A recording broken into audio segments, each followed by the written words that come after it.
to talk about laser hair removal, which is a business we've been in for over 20 years. The first laser hair device that was FDA cleared to permanently reduce hair was in the 1990s, and Allure started in the early 2000s. So we have early experience. There's a lot of people doing laser hair now, and I'm seeing kind of perceived lower quality treatment failures. And let's talk about what's going on, why it's working great for some people and not for others. Is it the laser? Is it the technology? Is laser not strong enough? Is it the patient? Is the clinic? Well, here's how it goes. There's a certain few facts that certain people really won't respond well to laser hair removal. That would be gray hair.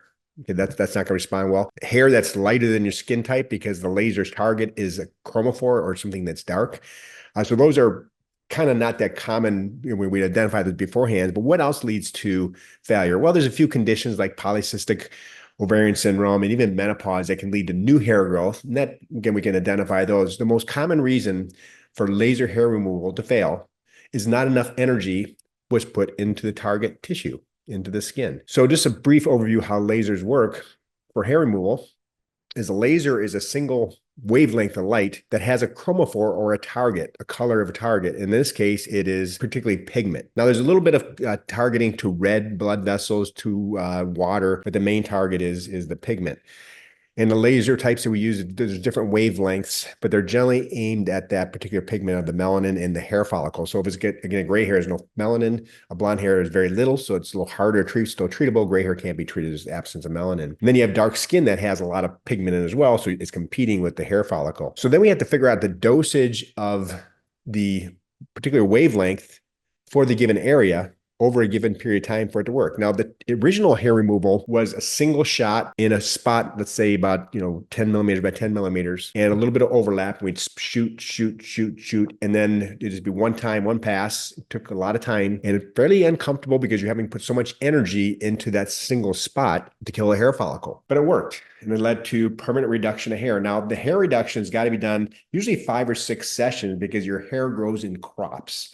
So at any given time on your body, about 80% of your hair follicles are not active. The ones that are active are targets for the laser. And if you do this over a year or so, you'll be able to get most of them and have typically an 80% permanent reduction in hair. So that shaving and clipping and waxing becomes very uncommon. You don't have to do it very much anymore. It'll never be totally gone, but it'll be significantly gone. So we should expect 80% or more reduction in hair after 4 sessions. So why do we see some people doing this indefinitely not getting a result? It's lack of enough energy. So if you do the point and shoot method, there's a common undertreatment by leaving gap areas. So if the technician is sliding it along, the ball's a little smaller than they think, they might underlap and undertreat. And this led to an idea of what's called high repetition rate, low fluence laser hair removal, which is pretty much standard in the industry today. So the first technology that was for permanent hair reduction was to put a certain number of joules or energy into a given space there's some other parameters too, how fast we deliver the energy, but it's basically putting a certain amount of energy in a certain amount of space. Let's say the amount of energy was 40 joules per centimeter squared, and the spot size is 10 centimeter, 10 by 10 millimeters, so 1 centimeter squared. And we'd shoot 40 joules into there and then move on to the next spot, move on to the next spot.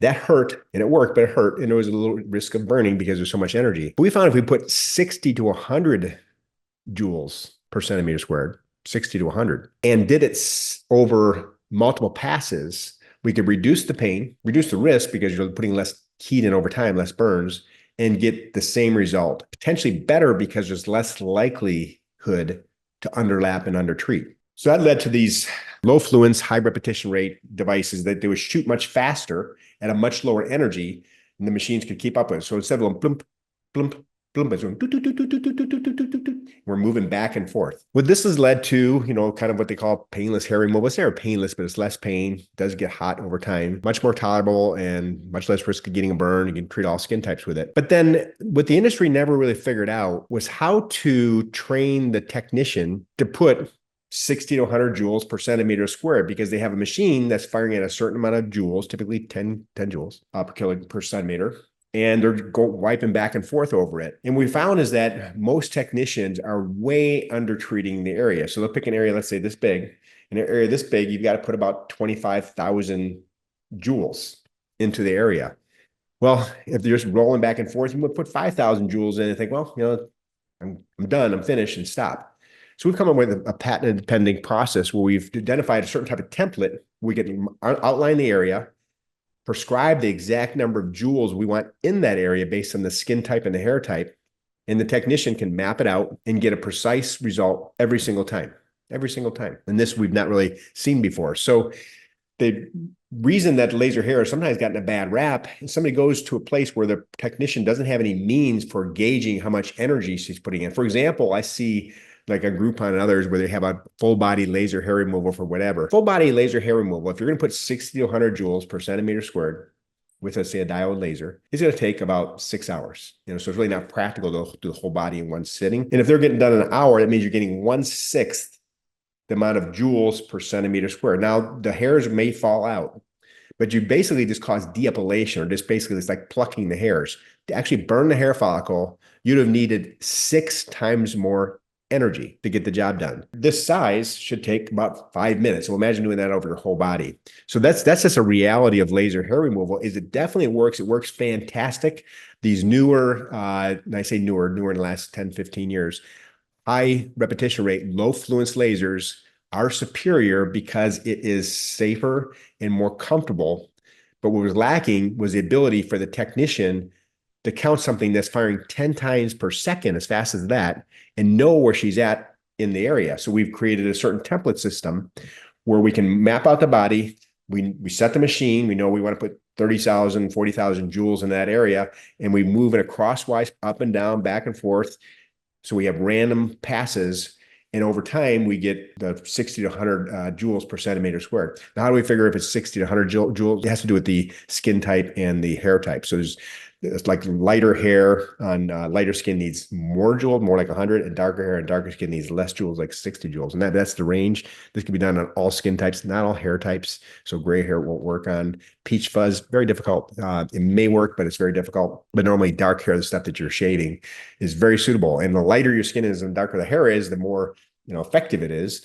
So you'll have a better result maybe in 3 sessions. You've got what somebody else took 5 or 6 sessions to get to. I guess some of those hairs that are starting to grow will be burned as well. But typically we have to do 5 or 6 sessions, and that's why we sell them as a package.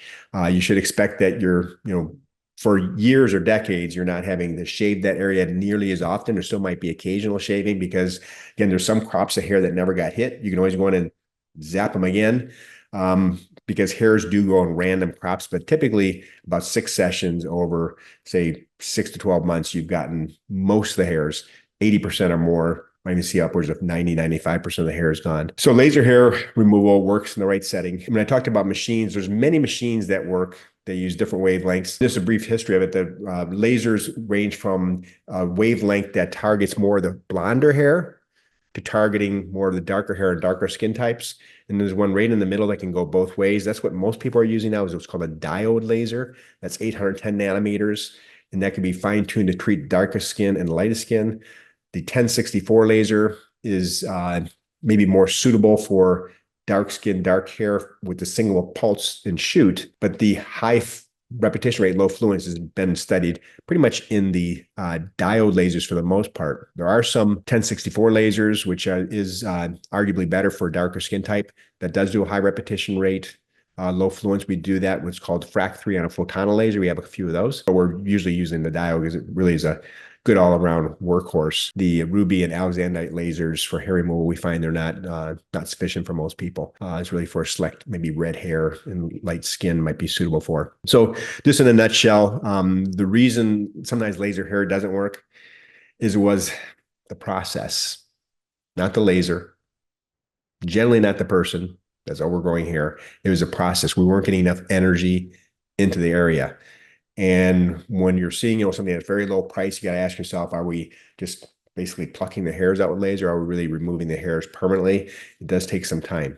So that's the downside, is that you have to lay there for a while. It does get a little uncomfortable. So typically we can use cooling or ice packs to manage it. People can tolerate it without jumping or needing pain medicine, but it's a little uncomfortable and it does take a little bit of time. If you want to do your whole body, probably should do it in stages, just because the amount of hours you have to lay there. Typically, if a woman was doing, say, her hip bones to her ankles, you could do that in a day. It'd take about 3 hours, maybe a little bit more.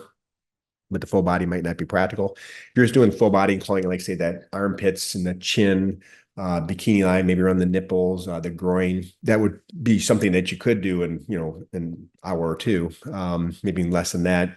but to do full legs is taking some time.